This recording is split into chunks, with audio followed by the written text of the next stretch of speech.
प्यारे बच्चों, आप सभी का हमारे चैनल पे बहुत बहुत स्वागत है। उम्मीद करता हूं कि स्वस्थ होंगे, मस्त होंगे और हिंदी का पेपर अच्छा गया होगा। जितने भी विद्यार्थी क्लास 12th में हैं और जिनका आज 24 फरवरी को हिंदी का पेपर था, वो यहाँ पे अपना आंसर की मैच करा सकते हैं, जिनका पेपर 302 HI कोड वाला है।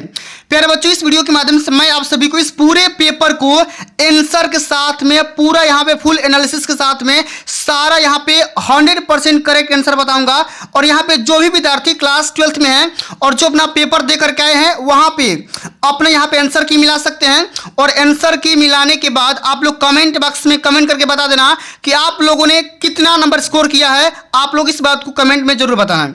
आइए बच्चों, बिना टाइम को वेस्ट किए सेशन की शुरुआत करते हैं। और बिल्कुल 3 घंटा 15 मिनट में आपका पेपर पूछा गया था। 100 नंबर का आपका पेपर बना था, ठीक ना। तो 100 नंबर में आपका कितना नंबर आ सकता है, इस बात को भी आप लोग कमेंट में जरूर बताना। पहला इसमें क्वेश्चन पूछा गया है कि भाषा योग वरिष्ठ के लेखक का नाम बताइए। अब मेरे प्यारे बच्चों, इस क्वेश्चन का राइट आंसर हो जाएगा, यहाँ पे देख सकते हैं, राम प्रसाद निरंजनी। जो लोग यहाँ पे बी नंबर को सिलेक्ट किया होंगे ना, उनका बिल्कुल यहाँ पे करेक्ट आंसर हो जाएगा, क्योंकि इस रचना को राम प्रसाद निरंजनी के द्वारा लिखा गया है।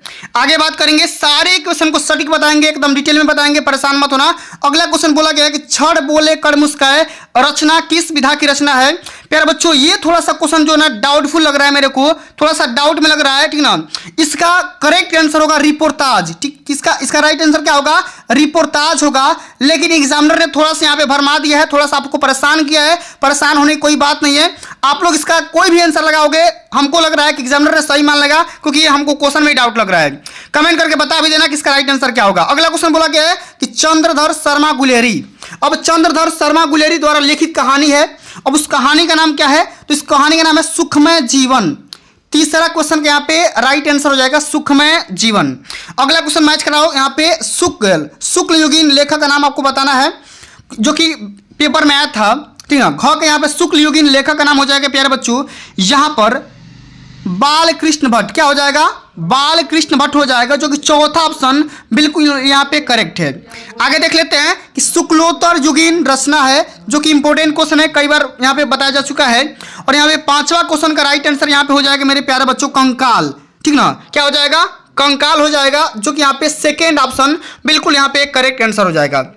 आगे देख लेते हैं, एकांतवासी योगी कविता के रचनाकार आपको बताना है। तो सेकेंड क्वेश्चन का जो पहला क्वेश्चन है ना, इस क्वेश्चन का राइट आंसर हो जाएगा श्रीधर पाठक, मतलब कि तीसरा ऑप्शन बिल्कुल यहाँ पे करेक्ट आंसर हो जाएगा। सारे क्वेश्चन को मिला लो, कमेंट में जरूर बताना कितना स्कोर किए हो।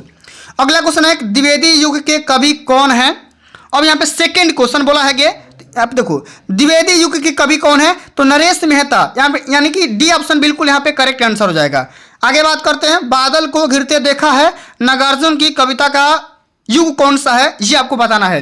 तो तीसरा क्वेश्चन का सेकंड ऑप्शन छायावादी, बिल्कुल यहाँ पे बच्चे ने सही आंसर किया है। इस प्रकार से सारे क्वेश्चन को निपटारा करेंगे। अगला क्वेश्चन पूछा गया प्रयोगवाद के प्रवर्तक का नाम बताइए। इस क्वेश्चन का राइट भी यहाँ पे सही लगाया गया है, अगेज हैं, जो कि पहला ऑप्शन बिल्कुल यहाँ पे करेक्ट आंसर है। सारे क्वेश्चन को डिटेल में समझ लेते हैं। पहले वीडियो को भाई आप लोग लाइक कर दो, और जो लोग अभी चैनल पर नए हैं सब्सक्राइब कर दो, ठीक ना, क्योंकि मैं सारा सब्जेक्ट आपका यहाँ पे एनालिसिस करवाने वाला हूँ, ठीक ना, हर सब्जेक्ट का। आगे बात करेंगे बच्चा कि तार सप्तक का प्रकाशन वर्ष कब माना जाता है। यहाँ पे देखो बच्चे ने गलती कर दिया, तार सप्तक का प्रकाशन वर्ष है 1943 ईस्वी में, ठीक है ना। तो 1943 ईस्वी यहाँ पे बिल्कुल करेक्ट आंसर हो जाएगा, ठीक है।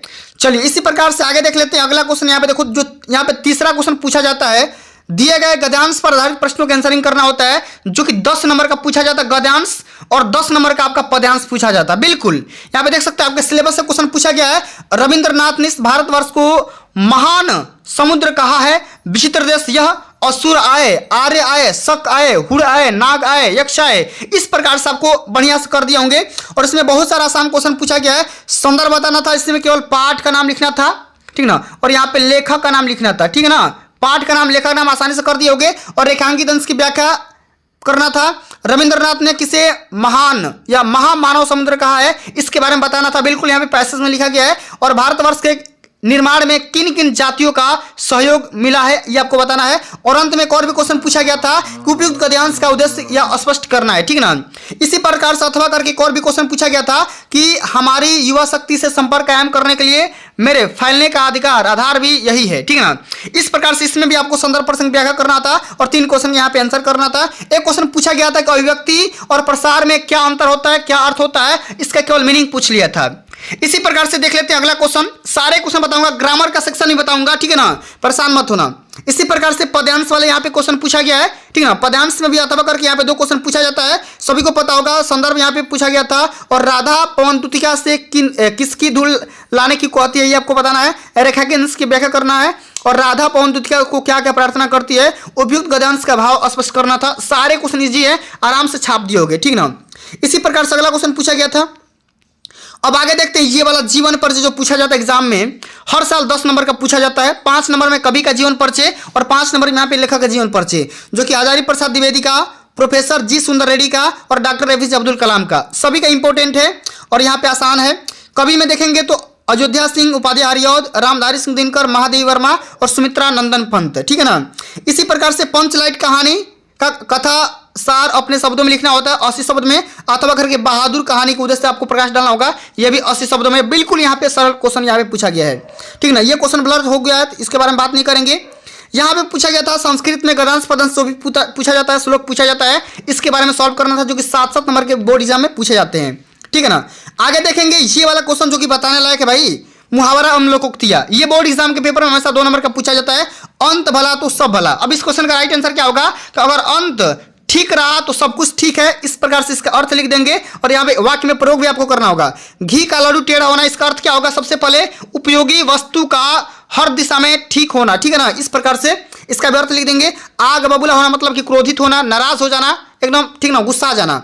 टेढ़ी खीर होना मतलब इसका अर्थ क्या है भैया कि कठिन काम करना। टेढ़ी खीर होना मतलब कि भैया कठिन काम करना। इस प्रकार से आप सभी को सारे लोकोक्ति और सारे मुहावरे को मुझे पूरा भरोसा आप लोग लिख करके आए होंगे, ठीक है ना। और अंत में आता है मेरे प्यारे बच्चों 10वां नंबर, जो कि अपठित गद्यांश आता है, जो कि बोर्ड एग्जाम के पेपर में पूछा गया था कि भौतिक दृष्टि से भारत की क्या स्थिति है और निःश्रेयस की सिद्धि किससे होती है, सशक्त होने का क्या आवश्यक होता है, क्यों आवश्यक होता है, क्यों जरूरी होता है। इस प्रकार से सारे क्वेश्चन कर दिए होंगे। अंत में आते हैं यहाँ पे देखो अर्थ पूछा जाता है कृत और कृति का। तो भैया कृत मतलब क्या होता है, कृत मतलब किया हुआ और कृति मतलब रचना। जो लोग यहाँ पे ऑप्शन नंबर बी की तरफ गए होंगे उनका बिल्कुल यहाँ पे 100% करेक्ट आंसर है, बिल्कुल छाप दिए होंगे। आगे देखते हैं श्रवण और श्रमण में क्या अंतर है। तो भैया श्रवण का मतलब होता है कान और श्रमण का अर्थ होता है भिक्षु, मतलब कि तीसरा ऑप्शन बिल्कुल यहाँ पे करेक्ट आंसर हो जाएगा। आगे देख लेते हैं कि निम्न में से किसे एक एक शब्द लिखना है, मतलब की बात करेंगे यहाँ पे परिभाषी लिखना है, नाग का, द्विज का या पवन का। तो किसी एक के बारे में लिख दो, यहाँ पे 2 अर्थ लिख दो, 2 परिभाषी लिख दो, काम हो जाएगा। जैसे यहाँ पे बच्चे ने लिखा है पवन का आग, अनल, पावक, ज्वाला, ठीक ना। जो भी यहाँ पे पवन का क्या हो जाएगा, हवा हो जाएगा, वायु हो जाएगा, ठीक है ना। इस प्रकार से आगे बात करेंगे। निम्नलिखित वाक्यांशों के लिए एक शब्द के बारे में चयन करना है। ईश्वर में विश्वास रखने वाला को क्या कहते हैं, नास्तिक, आस्तिक, अजर या अमर। क्या बोलते हैं उसको भैया, ईश्वर में विश्वास रखने वाला को क्या बोलते हैं, आस्तिक बोलते हैं। क्या बोलते हैं, आस्तिक। जो नहीं रखता है उसको नास्तिक बोलते हैं। जो नष्ट होने वाला हो उसको नश्वर बोलते हैं। पहला ऑप्शन यहाँ पे करेक्ट आंसर हो जाएगा। इसी प्रकार से बात करेंगे, निम्नलिखित में से 2 वाक्यों को शुद्ध करना है। मोहन ने अलमारी खरीदा, ये गलती है, मोहन ने अलमारी खरीदी, ठीक ना। इस प्रकार से। और मेरा बाल सफेद हो रहा है, ये नहीं होगा, ये गलती है, मेरे बाल सफेद हो रहे हैं, ठीक है ना। इस प्रकार से। आज मेरा बड़ा भाई आ गया, इस प्रकार से नहीं, ये गलती है, आज मेरे बड़े भाई आए, ठीक ना, ये आ गए, ठीक ना। पक्षी पेड़ में है, पक्षी पेड़ में नहीं होते हैं, पक्षी पेड़ पर हैं, ठीक ना। इस प्रकार से सारे क्वेश्चन को मैंने बता दिया और शुद्ध रूप भी मैंने बता दिया।